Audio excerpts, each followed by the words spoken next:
کوم توافق څه شوی دی یا څومره خوارۍ په دې کې ختلي دي زموږ امید دا ده چې دا به افغانستان ته سوله راوړي او له دې سره به د افغانستان 19 کلن ورته وایو که 40 کلن ناورین ورته وایو هغه به ورسره پای ته ورسېږي خو اوس دا ډېره مهمه ده چې د توافقنامې ټول اړخونه عملي سي او ټول اړخونه په هغه څه باندې عمل وکړي په څه کې چې توافق سره شوی ده اسلامي امارت له خپله اړخه قدم په قدم دې ته ژمن ده چې څه یې ویلي دي څه یې لیکلي دي څه یې دستخط کړي دي په هغه باندې عمل وکړي مقابل طرف نه زموږ هیله دا ده او غوښتنه هم دا ده او دا بار بار ویلي هم دي چې هغوی هم باید په خپلو کړنو کې هغه څه وکړي په څه په توافق کې راغلي دي او چاته دا اجازه هم ورنه کړي چې د دې په مخ کې خنډونه پیدا کړي د دې په مخ کې ستونزې پیدا کړي او د خلکو په هیلو باندې خاورې واړوي اسلامي امارت خو له خپل لوري هر چا به دا ویل چې دوی مذاکراتو ته ناظري مذاکراتو ته حاضر شو په مذاکراتو کې هغه د په ډېر څه کې تنزل وکړو په ډېر څه کې د جانب مقابل خبره واورېدله او ډېر څه ته یې لاره هواره کړه تاسې باور وکړئ د مذاکراتو په بهیر کې موږ څه داسې اقدامات هم کړي دي چې د مقابل لوري سره هم کومک کړی دی چې دوی ته کار اسانه شي د مثال په ډول مقابل لوري دا خبره کوله چې د توافق د لاسلیک کېدو لپاره باید یو مناسبه فضا رامنځته شي چې موږ خپلو نورو وطنوالو ته یا هغه چاته چې د موږ سره په دې کار کې مخالف دي هغوی ته قناعت ورکړو هغه څه موږ ورسره وکړو تر څو د دوی مټ قوي شي او سولې ته لاره خلاصه شي هغه فضا هم جوړه کړه بیا د مذاکراتو لپاره که له امریکا سره و که بین الافغاني مذاکرات دي هغو ته اسلامي امارت ټیم جوړ کړو او هغه په هر وخت کې حاضر ده بیا په دې لاره کې څه خنډونه وو د سیمې د هیوادو د ګاونډیو هیوادو ټولو ته سفرونه وکړو تقریبا یوه سیمه ییزه اجماع رامنځته کړه تر ډېره حد هم دې ته لاره هواره کړه بیا ما د اوس مقابل لوري ته چې هغه په کابل کې سیاسیون دي نور مختلف اړخونه دي هغو ته هم بیا د مذاکراتو دعوت ورکړو هغوی تر اوسه په دې نه توانېدلي چې اقلا یو د ناستې لپاره یو ټیم تعین کړي یا اتفاق ورباندې وکړي یا اعلان کړي یا دومره وشي چې هغه ابتدایي خبرې ورباندې شروع شي دې حتی تر اوسه پورې نه دي رسېدلي بیا د بندیانو د خلاصون موضوع ده دا بندیان هم بشر ده دا هم کورونه لري اولادونه لري د دې وطن خلک دي او یوازې د موږ د طرف بندیان نه دي د دوی د طرف بندیان هم خلاصېږي خو اوس هغه د خپلو بندیانو باندې هم شفقت نشته چې هغوی ته د خلاصون لاره هواره شي او دا بندیان حتی په دې کې اکثره بندیان داسې دي چې د دوی د خپلو قوانینو له مخې هغه د بند مدم پوره کړې ده هغه وخت هم پوره ده کلونه په زندانو کې تیر کړي څوک ناجوړه دي څوک معیوبه دي چا وخت پوره کړی او چا هیڅ هم نه دي کړي هسې په دې نامه باندې چې طالب په کور کې مړۍ خوړلې ده شپه یې تېره کړې ده او سبا چاپه ورغلې ده د کور یې 4-5 کسان پورته کړي دي نو اوس د بندیانو د خلاصون موضوع ده دې ته بیا توجه نه کېږي په دې کې خنډونه پیدا کېږي همداسې موږ وایو چې د موږ له طرفه چې څه کېدل هغه موږ وکړو اوس باید هغه بل طرف هم میدان ته راوړاندې شي په دې ولس باندې رحم وکړي شفقت وکړي سهار یو دریځ ماښام بل دریځ یوه ورځ یوه خبره بل ورځ بله خبره دا خو د ټول افغانستان موضوع ده دا خو ډېر فکر غواړي په دې باید مشوره وشي هلته زه فکر کوم د کابل طرف کې یو لویه ستونزه دا ده چې د افغانستان مخور شخصیتونه سپینګیري شخصیتونه علما جهادي شخصیتونه پوهان مسلکي کسان دا له نظامه وتلي دي داسې معلومیږي لکه د تصمیمګیرۍ مرجع سي داسې خلک ګرځېدلي چې هغه نه د افغانانو په عادت پوه دي نه د افغانانو په خوی پوه دي نه د افغانانو په جرګو په مرکو پوه دي نه د افغانستان د ستونزو اساسي حل ته متوجه دي کاش کې له هغه طرف ته هم داسې اقدامات سوي وای چې د مسلې د واقعي حل دپاره کوشش سوی وای بس ته که چا پیسې ډېرولې هم ډېرې کړې که چا شهرت وخت هغه یې حاصل کړو که چا اقتدار وخت د اقتدار خوند یې وکړو چې اوس ټولو په دې ملت باندې رحم کړی وای او د ستونزې ته یې د حل لاره پیدا کړې وای او د افغانستان آینده یې ژغورلی وای زما پوښتنه دا وه ستاسې خو د امریکایانو سره ډېر د تقریبا 9 میاشتې 10 میاشتې 9 پړاوه مذاکرات سخت مذاکرات هم ترسره کړل. اوس وروسته ستاسې په مخ کې یو بل مهم پړاو دی چې هغه مخکې تاسې هم اشاره ورته وکړه چې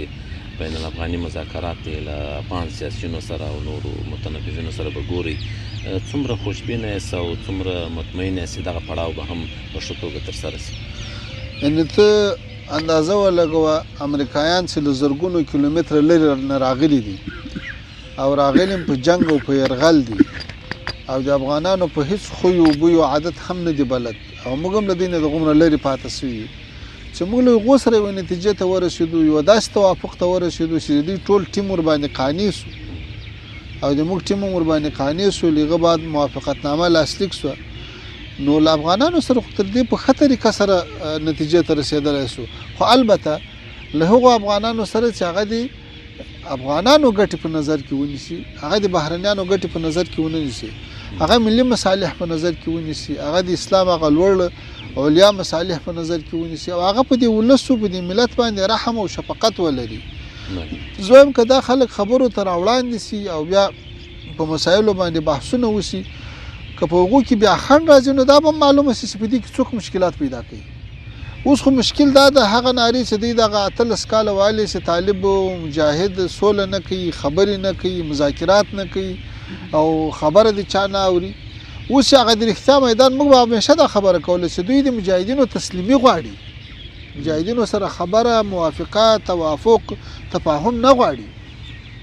نن هغه خبره په اثبات ورسېدله چې د موږ لخوا هغه د ډېرو زیاتو برخو کې پرمختګ وسو او بیا هم ورته حاضر یو، خو د دوی لخوا نه خنډونه جوړېږي. زه فکر کوم که مقابل لوري هم په اخلاص سره د میدان ته راوړاندې سي او ما درته ویل د ملي او اسلامي مصالح په نظر کې ونیسي، بیا دا مسایل هم اسانه حل کېږي. موږ خو کله شرایط داسې دي چې مثلا کابل ته نه سو تلای، ځینو ښارو مرکزو ته نه سو تلای، نو داسې ځوانان، داسې ورونه او ملګري لیکوالان لکه په دې مجلس کې چې ناست دي یا د باندې دې موږ غږ اوري، هغوی باید ولس ته پیغامونه ورسوي، هغوی باید ولس په دې پوه کړي، ځوانان په دې پوه کړي چې څوک سوله غواړي څوک یې نه غواړي. وګورئ زموږ د ابتدایي کلونو مثالونه خلک ورکوي، هلته چې موږ راپورته کېدلو، طالبانو اسلامي تحریک شروع کېدو، هلته په افغانستان کې اصلا یو نظام نه و جوړ. هلته په هر ښار بلکې هره ولسوالۍ، حتی په یو ولسوالۍ کې څو واکمنۍ وې. نو موږ دومره وکړو هغه نظام خو هم سره یو کړو، افغانستان خو هم له تجزیې وساتو او دې ته خو زمینه مساعده کړه چې هغه نظام بیا سوکه سوکه وده وکړي. لکه د سړکونو پختن شروع شو، د دغو ټلیفونو چې دا اوس په کابل کې فعال دي، ځینو قراردادونه مخ کړي وو، د برق د اکثره پروژو قراردادونه مخ کړي وو چې له نورو هیوادو افغانستان ته راسي. په مختلفو برخو کې کار شروع، خو په هغه وخت کې موږ سره نه دغه مرستې وې لکه دا اوس دي، نه د میډیا دغه کومک لکه دا اوس د کابل له ادارې سره دي، او نه په نورو برخو کې داسې یو کار او همکاري موجوده وه. شرایط ټول جنګي وو، حالات ټول د جنګ وو. هلته مهمه دا وه چې افغانستان له تجزیې وساتل سي او په افغانستان کې د خونریزۍ مخه ونیول سي. اوس باید داسې کار وسي چې ټول افغانان یو بل ته لاس سره ورکړو،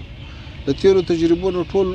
استفاده وکړو، له ټولو تیرو تجربو نه ګټه واخلو او په ګټه سره هغه څوک وپېژنو چې هغه د افغانستان آینده ته، د افغانستان ولس ته، د افغانستان اسلامي راتلونکي نظام ته مخلص دي، او هغه څوک وپېژنو چې هغه یې تخریبوي. کله چې افغانان ټول خپلو ګټو ته ژمن سي او ټول یو بل ته لاسونه سره ورکړي او ټول هغه لوړ مصالح چې د افغانستان ساتنه ده، په افغانستان کې یو واحد مرکزي قوي حکومت رامنځته کول دي او افغانان په خپل وطن بسیا کول دي، دا څومره لوی هدف ده. مخکې ځلان صاحب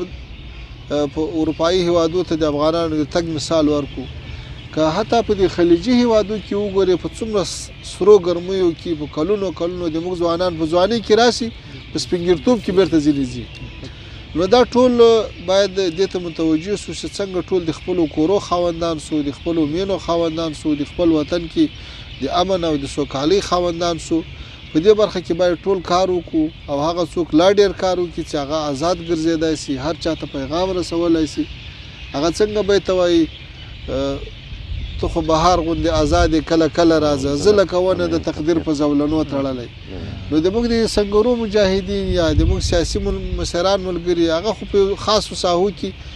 بندې تر پرونه پورې ګرځېدای نه سوای. اوس کله دې بعد سوکه هغه بندیزونه لرې کېږي بیا به له ولس سره نور هم نزدېکت راځي. نو امید سته انشاءالله چې آینده ته به تر ډېره حده پورې خدای تعالی داسې ناخوالي او داسې بدې پیښې نه راولي چې هغه به د موږ تاسو لپاره د خفګان او د پریشانۍ سبب شي.